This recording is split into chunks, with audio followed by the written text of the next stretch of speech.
अस्सलाम वालेकुम ख़वातीन व हज़रात, उम्मीद है आप खैर खैरियत से होंगे। इस पॉडकास्ट का जो हमारा टॉपिक है वो थोड़ा इन्फॉर्मेटिकल है। हम कुछ करंट अफेयर्स पे बात करेंगे, हम कुछ चीज़ों को एक्सप्लोर करेंगे और कुछ चीज़ों पे डिस्कस करेंगे। मैं आपका मेज़बान नूरुद्दीन अबड़ो आपकी खिदमत में मौजूद हूँ। हमारे साथ एक बहुत अहम गेस्ट जो है वो मौजूद है, जिनका नाम है फ़रहान खोसो साहब। अस्सलाम वालेकुम फ़रहान वालेकुम साहब। सलाम सर। सर क्या हाल चाल है? खैर अल्हम्दुलिल्लाह खैरियत? खैरियत, आप बताएँ? अल्हम्दुलिल्लाह।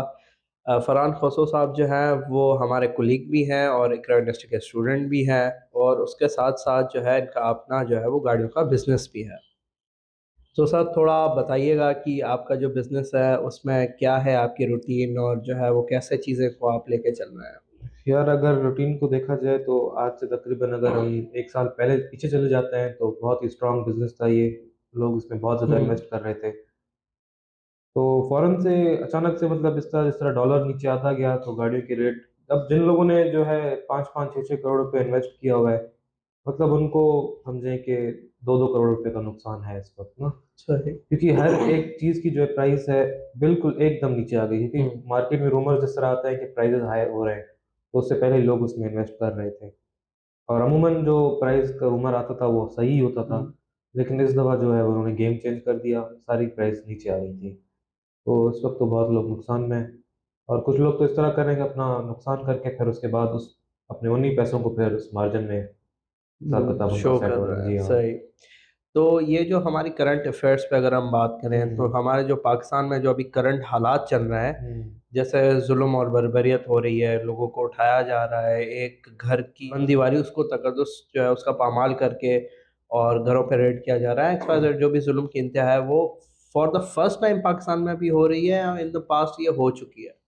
यार अगर आप देखें जब से पाकिस्तान बना है, ये तब से ही हो रहा है। पहला मिसाल मैं आपको कायदे-आज़म का दूँगा। हुँ, अब वो पूरे मुल्क के मालिक थे, उन्होंने मुल्क बनाया था, आज़ाद करवाया था। उसके बाद जो है उनकी ही एम्बुलेंस का पेट्रोल खत्म हो जाता है।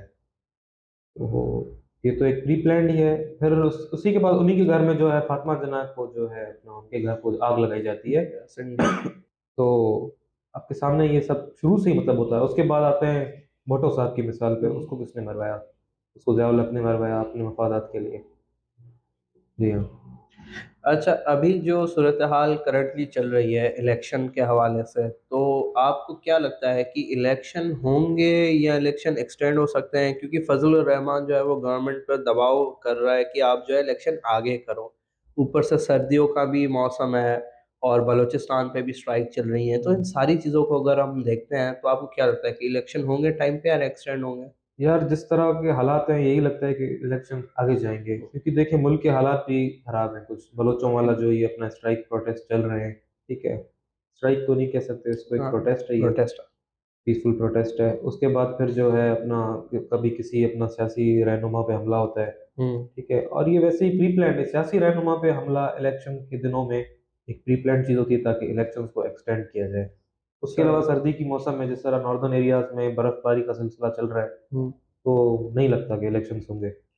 अच्छा, मतलब टाइम पे नहीं होंगे, ये एक्सटेंड हो गए। बिल्कुल, बिल्कुल ये एक्सटेंड होंगे, और सही। इनके पास इतना बजट भी नहीं है कि इतना इमीडिएटली लोग इलेक्शन करवा सकें। ये भी है, एक लेकिन तो फिर इनको हमारे कोर्ट के फैसले भी मानने हैं, उस हिसाब-किताब से।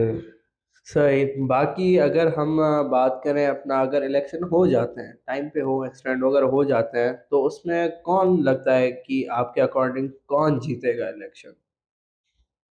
यार अगर इस तरह देखा जाए तो पंजाब की साइड से तो पीएमएल-एन का ही नज़र आ रहा है कि वही जीतेगी। और जिस तरह अगर हम ये बात करें कि पाकिस्तान का प्रेज़िडेंट या हुँ, प्राइम मिनिस्टर कौन प्राइम होगा? मिनिस्टर।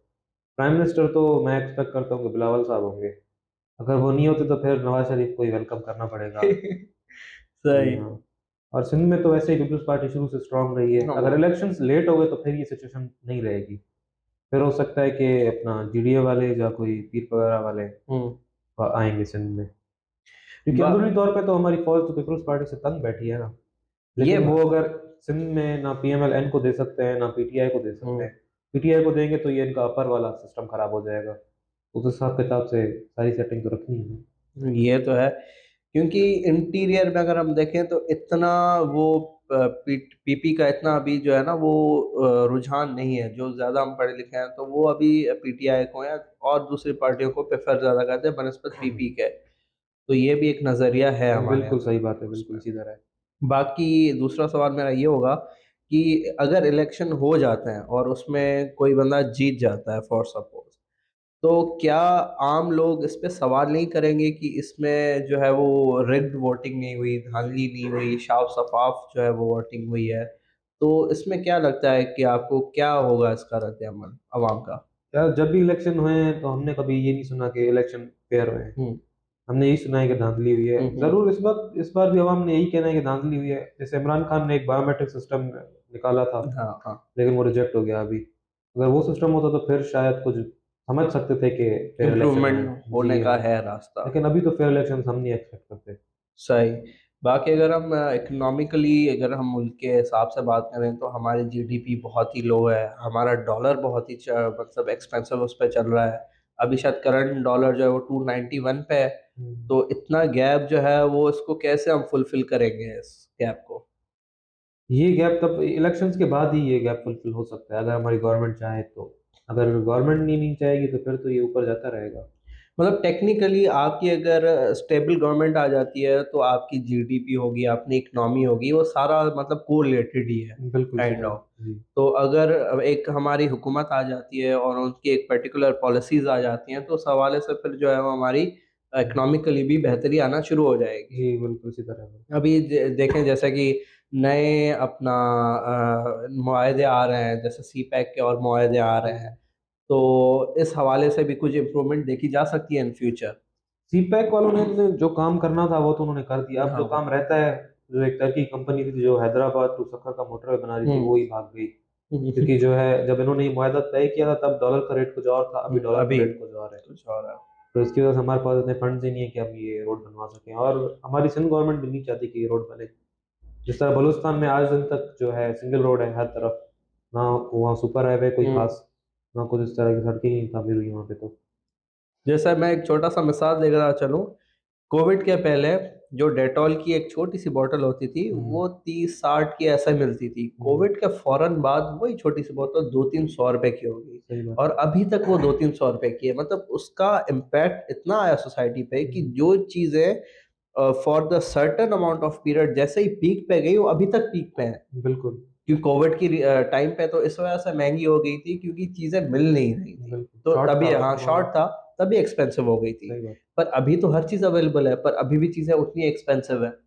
देखिए ना, तो उस वक़्त भी डॉलर का रेट दूसरा था, हुँ। यही लेकिन बात है। शॉर्टेज की वजह से हमें महँगी चीज़ मिल रही थी। हुँ, अब डॉलर का रेट कुछ और है, लेकिन चीज़ अवेलेबल है मार्केट में तो हुँ। उसका रेट तो दूसरा है, इसी वजह हाँ, से है ना। सही। तो आपसे बातचीत करके बहुत अच्छा लगा और अच्छा, उम्मीद है और भी हम कोई पॉडकास्ट करेंगे इंशाल्लाह, इंशाल्लाह। और बहुत-बहुत शुक्रिया आपका यहाँ पे आने का। इंशाल्लाह अगली उसमें मुलाकात होगी। ओके सर, ठीक है हाफ़िज़। ख़वातीन और हज़रात, खुदा हाफ़िज़।